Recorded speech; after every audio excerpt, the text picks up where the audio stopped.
en regardant les marchés aujourd'hui, on se rend compte qu'on est en train de remonter. Lorsqu'on compare avec la semaine dernière, donc lundi passé, lorsque le marché est vraiment tombé en profondeur, on se rend compte que le marché est en train de reprendre. Si on regarde aujourd'hui, donc nous sommes le lundi, une semaine après, on se rend compte que pas mal de monnaies ont quand même récupéré. À l'heure, nous sommes déjà lundi soir maintenant, à l'heure de l'Est, effectivement, le marché est vert. Mais si on regarde toute la journée du lundi, on se rend compte qu'on a vraiment pas mal récupéré sur un certain nombre de projets. Alors, j'aime voir les projets comme Aptos et Sui que j'ai appelé vendredi dernier, où je disais qu'effectivement, c'est des cryptos qu'il faut regarder. Et ça, ce n'est que le début. Ils vont continuer d'augmenter. Si on regarde donc par rapport à une semaine, donc on voit bien que par rapport à une semaine, le marché est remonté considérablement. Alors, le Bitcoin, lui, reste dans les environs de 60 000, ce qui n'est pas une mauvaise chose en réalité, que le Bitcoin soit à 60 000, puisque on a dit la semaine dernière que en réalité, le Bitcoin restait autour de 60 000 pendant un bon moment. Alors, ce qu'il faut savoir et ce qu'il faut observer dans les marchés, c'est que l'été est souvent un moment où il n'y a pas beaucoup d'activité dans les marchés. On parle de sell in May and go away, donc vendre en mai et puis partir en vacances. La plupart des traders vont en vacances pendant l'été, dans les mois de juillet, août, et on commence à revenir vers le mois de septembre. Donc c'est en ce moment-là qu'on va voir encore vraiment de l'activité dans les marchés. Et très souvent, le pic des marchés, c'est autour de octobre jusqu'à la mi-novembre. Donc, qu'est-ce que cela signifie pour nous qui sommes dans les marchés? Ça signifie qu'il faut commencer à être actif dès maintenant, faire ses achats dès maintenant pour être capable d'attraper ces moments-là où le marché va remonter. Alors, ce que je me suis amusé à faire, en fait, c'est de regarder un peu les différentes crypto-monnaies qui sont en baisse en ce moment, en fait, qui sont en solde, si vous voulez. On peut appeler ça les soldes d'été. Alors, j'ai regardé, pour commencer, j'ai regardé Awiv. Awiv, c'est AR, dans le sigle, c'est AR. Alors, Awiv, c'est une crypto-monnaie qui est très intéressante et qui a effectivement fait ses preuves dans le marché depuis maintenant, 2-3 ans. C'est une monnaie quand même euh, qui a traversé des des moments de baisse de marché, en fait. Alors, si on regarde Awiv ici sur l'écran, on voit que Awiv se trade à 20,90 $. Alors, pourquoi est-ce que ce prix est important? Awiv qui se trade à 20,90 $, si on descend un peu sur CoinMarketCap, on regarde que le all-time high de Awiv, bien sûr, il date de novembre 2021, lorsqu'on a eu le all-time high de tous les crypto-monnaies. Non, ça ne compte pas vraiment, mais il était quand même à 90 $. Donc, par rapport à son all-time high, il est en baisse de 77%. Mais ce n'est pas ça qui est important. Allons regarder les données historiques et on va regarder dans l'histoire très récente, en fait, de Awiv. Awiv, il faut bien retenir le prix là, c'est 20,93 $. Donc, on va regarder l'historique récente pour voir quel était le prix de Awiv dans les derniers mois. Nous sommes au mois d'août. Alors, si on regarde dans l'historique des données, on voit que pendant tout le mois d'août, Awiv est autour de 20 $, 21 $, 22 $. Et ce n'est pas ça qui est le plus important en réalité. Il faut descendre un peu plus bas. Alors, on voit déjà qu'à partir du mois de juillet, Awiv était aux environs de 25 $, 29 $, 28 $. Donc, qu'est-ce que ça signifie? Ça signifie que entre maintenant et juillet, on a perdu 7 $ sur le prix de Awiv. Ce qui n'est pas mal lorsqu'on y pense. Mais descendant encore un peu plus bas. Ça, c'est le mois de juin. Alors, on va voir qu'au 13 juin, Awiv était à 34 $. 34 $. Nous sommes à 20 $ en ce moment. Donc, c'est 14 $ de différence sur le prix. C'est pour ça que je parle en fait ici de solde du marché.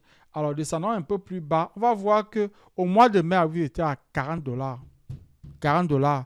Et la dernière fois qu'on a eu vraiment une montée profonde, c'était au mois de mars. Alors, Awiv 46 $, 48 $, 47 $. Ça veut dire que entre maintenant et le mois de mai, c'est quand même 50%, 50 $, 20 $ de différence. Donc, on parle là de 100% en réalité. Donc, ça veut dire que si Awiv revient seulement à son prix du mois de mai, on fait 100%. Donc, ça, c'est Awiv. Passons à autre chose. Alors, Ici, on va regarder Chainlink. Alors, j'ai parlé de Chainlink la dernière fois. Je parle encore de Chainlink maintenant parce que c'est le cas, en fait, qui m'est sauté aux yeux. Et ça qui a fait que j'ai commencé à regarder les différentes crypto-monnaies pour voir est-ce que c'est seulement Chainlink qui est dans cette situation de solde ou bien il y en a d'autres. Parce que moi, ce que j'ai fait, en fait, dans ces moments-ci, je crée des listes. Donc, on a parlé la dernière fois de créer des listes. Créez vos listes. Vous n'êtes pas obligé d'avoir des fonds maintenant. Vous n'êtes pas obligé d'acheter maintenant. Right? Mais commencez à créer des listes pour que soit vous pouvez commencer à injecter un peu d'argent en dollar cost average dans ces différentes crypto-monnaies-là. Soit lorsque le marché tombe, si le marché tombe dans les jours à venir, vous saurez exactement quoi acheter. Donc, alors, si on regarde Chainlink, on regarde encore ici, all-time high de Chainlink, $52. Alors, bien sûr, encore une fois, ça c'est mai 2021.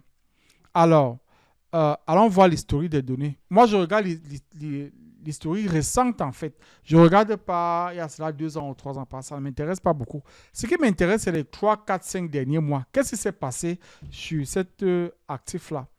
Alors, on voit que Link, $11, $12, $12, $13, ça c'est JL, le 31 juillet. Regarde, c'est là environ quelques jours. Si on descend encore, on voit que Link était autour de $14. Alors, $14, ça devient intéressant. Ça veut dire $4 de différence par rapport à maintenant. Ça, c'est là 2 semaines.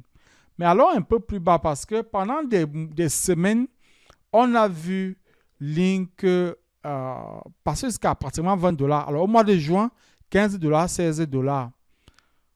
Descendons au mois de mai, $17, $18 même. Au mois de mai, descendons encore plus bas.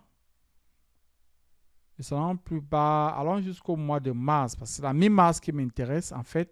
Alors, mars, 28 mars, $19. Et là, le marché commençait déjà à tomber en réalité. 27 mars, $20. 25 mars, $18. Donc, entre maintenant et le mois de mars, on parle quand même de 100% de différence. Donc, ça veut dire que si le prix de Link revient seulement à son prix au mois de mars, on fait 100% sur Link. Avançons encore, allons sur Injective. Alors, ces projets dont je parle et que je présente ici, c'est les projets qui ont fait leur preuve en réalité. Donc, ça, c'est pour ceux d'entre vous qui, effectivement, voulaient être plutôt conservateurs dans vos habitudes de trading, dans vos habitudes d'investissement. Vous cherchez quelque chose. L'idée n'est pas de faire de multiplier votre argent par 4, par 5, mais de chercher quelque chose qui peut vous faire du 50%, 60% dans les marchés. Sur une différence de 3, 4 mois, 5 mois, c'est pas mal du tout. C'est vrai qu'on prend beaucoup, on prend le marché des cryptos, comment je vais dire, on prend le marché des cryptos pour acquis en fait. Pourtant, lorsqu'on regarde dans le marché, faire 20%, 25%, 30% de gains, c'est énorme sur une année. Alors là, on vous montre des opportunités qui dans les 3 à 4 prochains mois peuvent multiplier par 2 en fait, donc fait 100%. Alors si on regarde Injective, le prix actuel c'est $18,50, il est monté. Aujourd'hui, comme le marché est monté, c'est lundi. Très souvent, le lundi, le marché monte. Mais mardi, il se peut que le marché redescende. On en parlera dans une autre vidéo. Alors, regardons Injective. Donc, Injective, le all-time high d'Injective, si on regarde ici sur CoinMarketCap, all-time high, $52. OK? Maintenant, allons regarder les données historiques. Alors, dans les données historiques de Injective, on verra qu'Injective est passé à un moment donné, il était à $40. C'est pour ça que je l'ai choisi dans cette liste que je présente aujourd'hui. Il était à $40 Injective. Alors, qu'est-ce que ça signifie? Donc, ça signifie qu'il faut observer les marchés pour commencer à détecter ces trades qui sont plus ou moins cachés.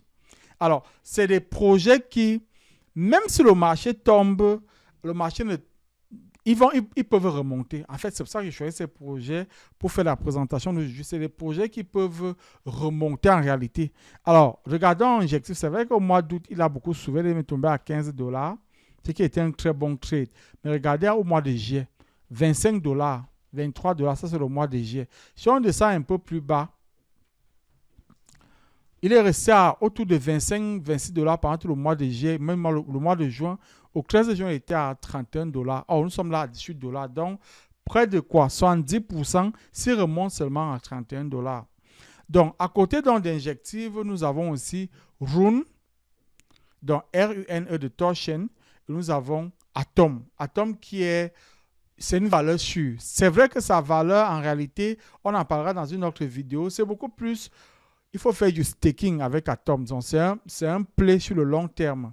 Mais voilà donc quelques cryptos que je vous présente, que vous pouvez commencer à regarder, faire des recherches additionnelles, éduquez-vous sur ces différents cryptos-là et prenez de l'action. Comme je vous dis habituellement, je ne suis pas un conseiller financier. Ce que moi je fais, c'est l'éducation. Je m'informe sur le marché, je regarde les tendances et je viens ici vous parler de ces tendances-là. Maintenant, à chacun d'aller faire ses propres recherches. Alors, nous allons continuer à faire ces différentes recherches-là, vous présenter en fait ce qu'il y a dans le marché, ce que vous pouvez acheter, ce que vous pouvez conserver en attendant que le marché remonte. Donc, en ce moment, si on se prépare en réalité pour la fin du mois d'octobre et pour la mi-novembre. Je vous dis à bientôt pour un prochain numéro.